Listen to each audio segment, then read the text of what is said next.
ეხავს თუ არა სოფლელობა თბილისში და რას ფიქრობს საზოგადოება ამის შესახებ? ტელეკომპანია არილი ტივი ამ საკითხთან დაკავშირებით სახალისო გამოკითხვას გთავაზობთ.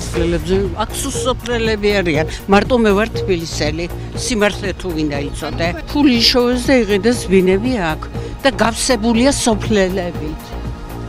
იცით რა, ფაქტიურად, აი რომ დაუკვირდეთ, ხო, ძველი თაობის ხალხი ყველა სოფლელია, ხო? მაგრამ განათლება არ აკლიათ და კულტურა არ აკლიათ. სოფლელობა არ ტეხავს, იმიტომ რომ წარმომავლობით მეც სოფლიდან ვარ. და როგორც ასეთი ისეთ ბევრი ისეთი ადამიანია სოფლიდან იყო. და ანუ როგორც ასეთი არ ტეხავს, რა ვიცი.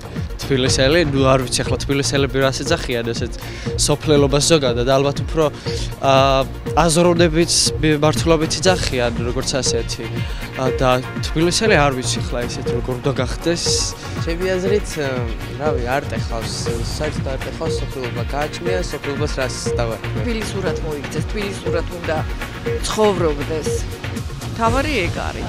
არა, ვაფშე არ ტეხავს, მე სოფლელი ვარ. მაღალი ქერათ მინდა თისფეთვალება უნდა იყოს.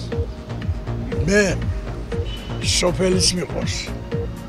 ვანიც მიყვარს.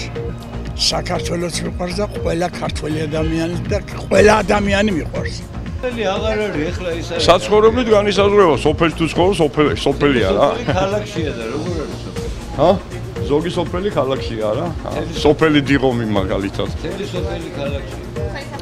ჩემი აზრით სოფლელობას გააჩნია, ანუ შეიძლება რაიონიდან იყო წარმოშობით, შეიძლება უბრალოდ გარეუბანში ცხოვრობდე, მაგრამ ეგ ჩემი აზრით სოფლელობას არ ნიშნავს. რა თქმა უნდა, სოფლელობა დამოკიდებულია ადამიანის აზროვნებაზე, ჩემი აზრით, იმიტომ რომ სიტყვაზე თუ ადამიანი ეს ხეში გამონათქვამს, ბნელი აზროვნებით მოძრაობს, ჩემი აზრით ზუსტად ეგაა სოფლელობა და ეგ ტეხავს. სოფლელობა თუ ადამიანის წარმოშობას განსაზღვრავს, არ ტეხავს და თუ ადამიანის აზროვნებას განსაზღვრავს, ეგ ტეხავს. ანუ ადამიანი თუ არის განუვითარებელი და ანუ ეგრეთ წოდებული სოფლელი, მაშინ ეგ ტეხავს.